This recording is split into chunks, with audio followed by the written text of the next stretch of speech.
बिस्मिल्लाहिर्रहमानिर्रहीम अस्सलाम वालेकुम वरहमतुल्लाहि वबरकातुहू। आज हम बना रहे हैं मैक्सिकन बीन सैलेड। अगर आपको हमारी वीडियो अच्छी लगे तो लाइक करें और हमारे चैनल को सब्सक्राइब करें। तो शुरू करते हैं।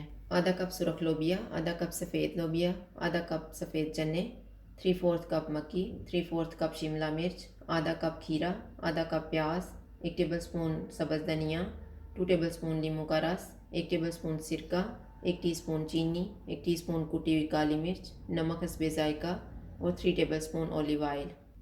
सैलेड के लिए ड्रेसिंग तैयार कर लेते हैं। ऑलिव ऑयल लेंगे, नींबू का रस,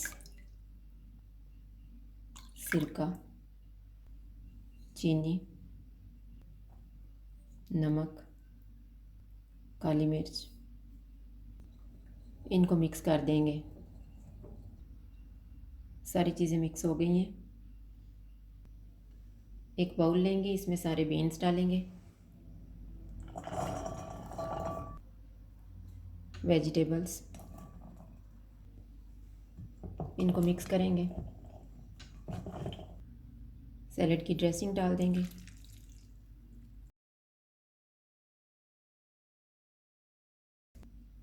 इसके ऊपर कोई ढक्कन या प्लेट रख के इसको अच्छी तरह मिक्स करेंगे।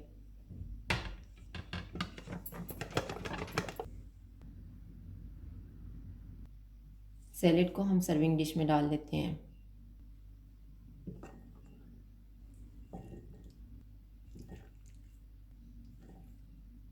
मैक्सिकन बीन सैलेड तैयार है। अगर आपको हमारी वीडियो अच्छी लगे तो लाइक करें और हमारे चैनल को सब्सक्राइब करें। शुक्रिया। अल्लाह हाफ़िज़।